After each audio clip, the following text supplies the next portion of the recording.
نحمدہ و نصلی علی رسول الکریم اما بعد اعوذ باللہ من الشیطان الرجیم بسم اللہ الرحمن الرحیم واللیل اذا یغشی والنہار اذا تجلی وما خلق الذکر والانثی ان سعیکم لشتی فاما من اعطی واتقی وصدق بالحسنی فَسَنُيَسِّرُهُ لِلْيُسْرَىٰ وَأَمَّا مَن بَخِلَ وَاسْتَغْنَىٰ وَكَذَّبَ بِالْحُسْنَىٰ فَسَنُيَسِّرُهُ لِلْعُسْرَىٰ وَمَا يُغْنِي عَنْهُ مَالُهُ إِذَا تَرَدَّىٰ إِنَّ عَلَيْنَا لَلْهُدَىٰ وَإِنَّا لَنَا لَلْآخِرَةَ وَالْأُولَىٰ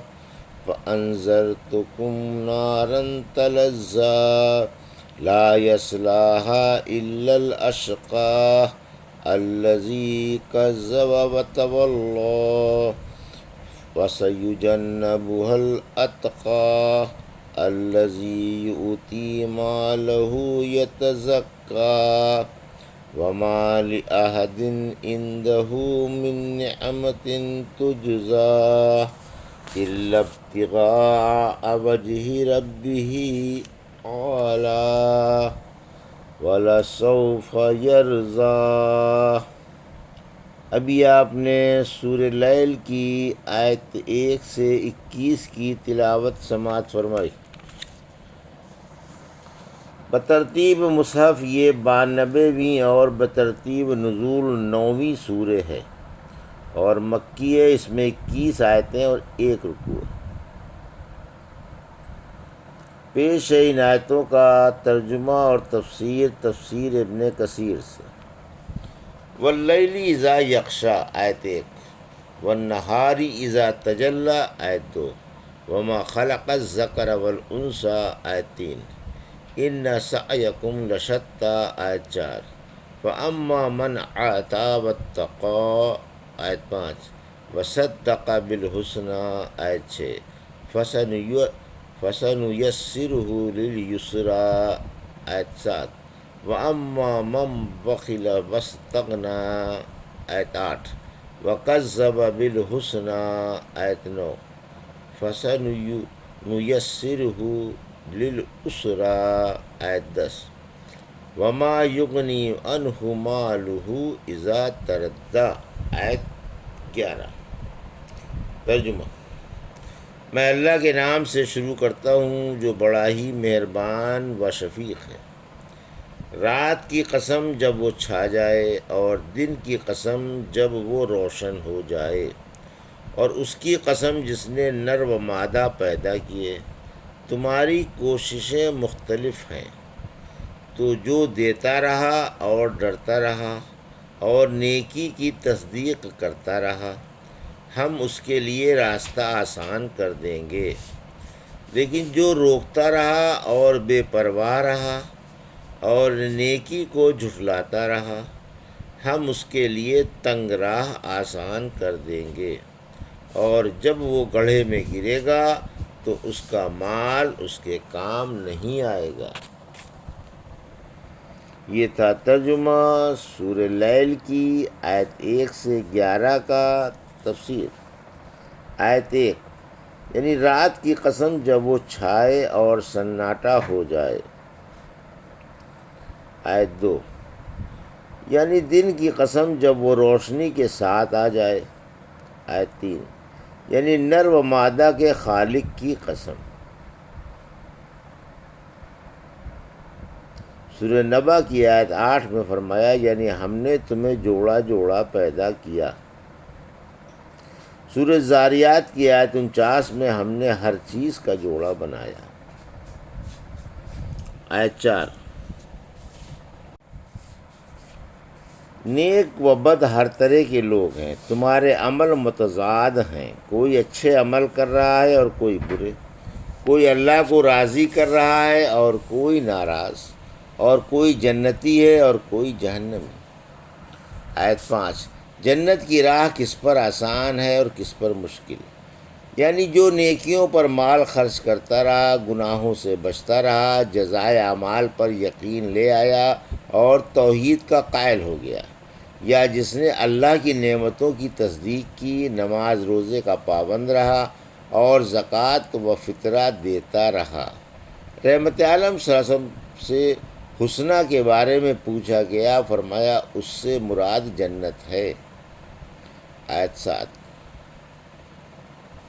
یعنی بھلائی یا جنت کا راستہ ایسوں کے لیے آسان کر دیتا ہے جو اس کے فرما بردار ہیں۔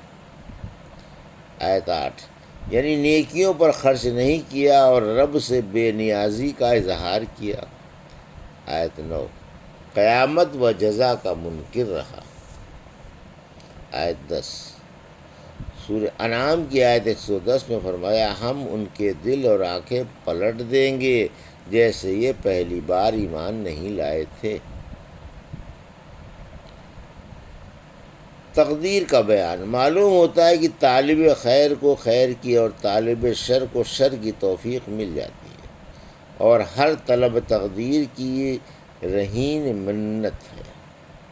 ابو بکر رضی اللہ عنہ کہتے ہیں، میں نے رسول اللہ صلی اللہ علیہ وسلم سے پوچھا، کیا ہم تحریر و تقدیر کے مطابق عمل کرتے ہیں یا نئے عمل کرتے ہیں؟ فرمایا، تمہارا ہر عمل تقدیر کی تحریر کے مطابق ہوتا ہے۔ میں بولا، پھر عمل کی ضرورت ہی کیا رہی؟ فرمایا، ہر شخص جس گھر کے لیے پیدا کیا گیا ہے اسی کے عمل اس کے لیے آسان ہو جاتے ہیں۔ علی رضی اللہ عنہ فرماتے ہیں، ہم آپ کے ساتھ جنت البقیع میں ایک جنازے کے ہمراہ تھے۔ فرمایا، ہر شخص کا جنت کا یا دوزخ کا ٹھکانہ لکھا ہوا۔ صحابہ بولے، پھر تقدیر پر بھروسہ کر کے ہم بیٹھ نہ جائیں؟ فرمایا، عمل کرتے رہو، ہر شخص کے لیے وہی عمل آسان ہیں جن کے لیے وہ پیدا کیا گیا ہے۔ پھر آپ نے یہ آیتیں پڑھیں۔ سخاوت کی تعریف و بخل کی مذمت۔ روزانہ سورج غروب ہوتے وقت اس کے دونوں طرف دو فرشتے اعلان کرتے ہیں، جسے بحث انسان کے تمام مخلوق سنتی ہے کہ اے اللہ، سخی کو بدلہ دے اور بخیل کا مال برباد کر۔ پھر راوی نے یہ آیت پڑھی۔ ابو بکر رضی اللہ عنہ کی مدح۔ کہتے ہیں، یہ آیت ابو بکر رضی اللہ عنہ کے بارے میں اتری۔ آپ شروع اسلام میں مکے کے کمزور مسلمانوں کو اور بوڑھی عورتوں کو خرید کر آزاد کر دیا کرتے تھے۔ آپ کے والد بولے، بیٹا تم کمزور آزاد کرتے ہو، اگر طاقتور نوجوان آزاد کرو تو وقت پر تمہارے کام آئیں اور تمہاری حمایت میں کھڑے ہوں۔ بولے، ابا جان، میری نیت دنیاوی فائدے کے نہیں ہے، میں تو اس سے رب کی رضا کا جویا ہوں۔ چنانچہ یہ آیتیں اتریں۔ آیت 11۔ یعنی جب مر کر آگ کے گڑھے میں گرے گا تو اس وقت یہ مال اس کے کام نہیں آئے گا۔ اِنَّ عَلَيْنَا لِلْهُدَىٰ۔ آیت 12۔ وَإِنَّ لَنَا لَلْآخِرَةَ وَالْأُولَىٰ۔ آیت 13۔ فَأَنذَرْتُكُم نَّارًا تَلَظَّىٰ۔ آیت 14۔ لا يصلاها الا الاشقى۔ آیت 15۔ الذی کذب وتولی۔ آیت 16۔ وسیجنبها الاتقی۔ آیت 17۔ الذی یؤتی مالہ یتزکی۔ آیت 18۔ وما لأحد عنده من نعمة تجزی۔ آیت 19۔ الا ابتغاء وجہ ربہ الاعلیٰ۔ آیت 20۔ ولسوف یرضی۔ آیت 21۔ ترجمہ۔ یقین مانو، راہ دکھانا ہمارے ذمے ہے اور دنیا و آخرت ہماری ہی ہے۔ میں تو تمہیں بھڑکی ہوئی آگ سے ڈرا چکا جس میں بدبخت ہی جائیں گے جنہوں نے حق کو جھٹلایا اور اس سے منہ موڑ لیا تھا، اور اس سے پرہیزگار دور رکھے جائیں گے جو پاک بننے کے لیے اپنا مال اللہ کی راہ میں دیتے رہتے تھے اور ان پر کسی کا احسان بھی نہ تھا۔ بدلہ اتارتے ہو انہیں تو محض اپنے عالیشان رب کی رضا مقصود تھی، اور وہ عنقریب خوش ہو جائیں گے۔ یہ تھا ترجمہ سورہ لیل کی آیت 12 سے 21 کا تفسیر۔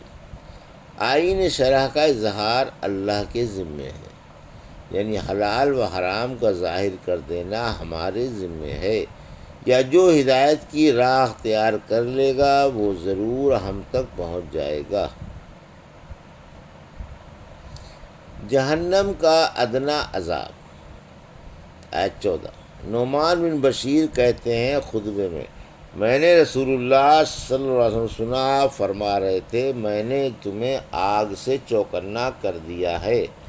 آپ کی آواز اتنی بلند تھی کہ اگر کوئی بازار میں بھی ہوتا تو وہ بھی سن لیتا، اور حرکت سے آپ کے کندھے کی چادر قدموں پر آ پڑی تھی۔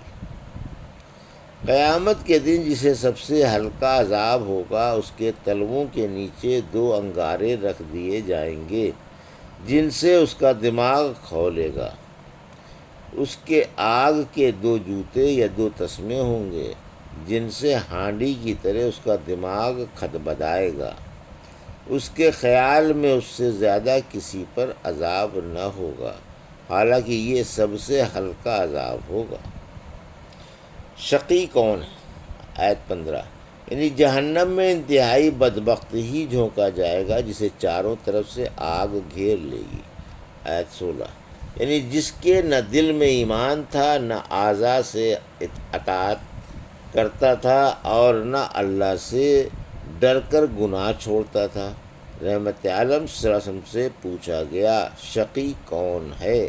فرمایا جو فرائض بجا نہیں لاتا اور حرام کا ارتکاب کیا کرتا ہے۔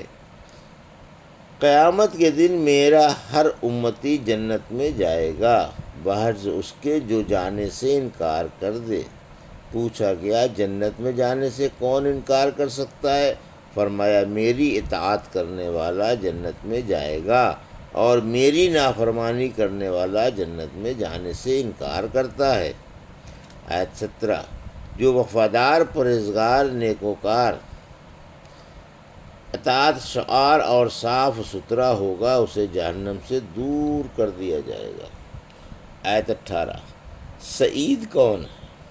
جو قلب و مال پاک کرنے کے لیے اللہ کی راہ میں نیکیوں پر اپنا مال خرچ کرتا رہتا ہے اور ہر قربانی کے لیے تیار رہتا ہے۔ آیت 19-20۔ یعنی اس لیے مال خرچ نہیں کرتا کہ اس پر ایمان کا جن کے ساتھ اس نے سلوک کیا ہے کچھ احسان ہے اور بدلہ چکا رہا ہے، بلکہ محض رب کی رضا کے لیے اور آخرت بنانے کے لیے خرچ کرتا ہے تاکہ اسے پروردگار کا دیدار پربہار نصیب ہو اور جنتوں کی شاندار سدا بہار نعمتوں سے مالا مال اور خوشحال ہو۔ آیت 21۔ مزدہ فضل باری، یعنی اللہ اسے اتنا دے گا کہ وہ خوش ہو جائے گا۔ ایک روایت میں ہے کہ یہ آیتیں ابوبکر رضی اللہ عنہ کے بارے میں اتری، کوئی شک نہیں کہ صدیق رضی اللہ عنہ ان کے حکم میں داخل ہیں اور ان کے عموم میں تمام لوگوں سے آگے ہیں۔ آیتیں عام ہیں اور ان خوبیوں میں صدیق رضی اللہ عنہ ساری امت کے امام ہیں، بلکہ تمام مکارم و اخلاق کے مالک ہیں اور سب سے پیش ہیں، کیونکہ آپ صدیق بھی تھے، پرہیزگار بھی تھے، فیاض و کریم بھی تھے، اور اپنا مال نیکیوں پر خوب خرچ کرنے والے بھی تھے۔ رحمت عالم صلی اللہ علیہ وسلم کی حمایت میں دل و جان سے ہر وقت تیار بھی رہتے تھے، اللہ کی رضا کے لیے ہر قسم کی قربانی کی تڑپ رکھتے تھے، حسن سلوک سے نہ کسی سے بدلے کے جویا تھے اور نہ کسی فائدے کے امیدوار۔ جھوٹے بڑے ادنا اعلیٰ امیر و غریب ہر قبیلے کے ہر شخص پر آپ کے احسانات تھے۔ اسی وجہ سے سردار ثقیف اروہ بن مسعود نے صلح حدیبیہ کے موقع پر کہا تھا کہ اگر تمہارا مجھ پر احسان نہ ہوتا جسے میں اب تک اتار نہ سکا تو میں تمہیں تمہاری جرات کا مزہ چکھاتا۔ اس روز آپ نے اروہ کو سخت سست کہا تھا۔ پھر جب سرداروں اور رئیسوں کے ساتھ آپ کا یہ حال تھا تو دوسروں کے ساتھ حسن سلوک کا تو کہنا ہی کیا۔ اسی وجہ سے اللہ نے فرمایا کہ کسی کا اس پر کوئی احسان نہیں کہ بدلہ چکا رہا ہو، بلکہ اللہ کی رضا مطلوب ہے۔ رحمت عالم صلی اللہ علیہ وسلم نے فرمایا جس نے اللہ کی راہ میں جوڑا جوڑا خرچ کیا ہوگا اسے جنت کے محافظ آواز دے کر کہیں گے کہ اے اللہ والے ہمارے دروازے سے جنت میں جا۔ یہ دروازہ نہایت خوبصورت ہے۔ اور اس پر صدیق رضی اللہ عنہ نے پوچھا اے اللہ کے رسول صلی اللہ علیہ وسلم کچھ ضرورت تو ایسی ہے نہیں، لیکن کیا کوئی ایسا بھی ہوگا جس کی پکار جنت کے ہر دروازے پر ہوگی؟ فرمایا ہاں، مجھے امید ہے کہ تم بھی انہی میں سے ہوگے۔ الحمدللہ سورہ لیل کی تفسیر تمام ہوئی۔ اللہ اسے قبول فرمائے۔ بارک اللہ لی ولکم فی القرآن الحکیم ونفعنا ایاکم بآیات الذکر الحکیم۔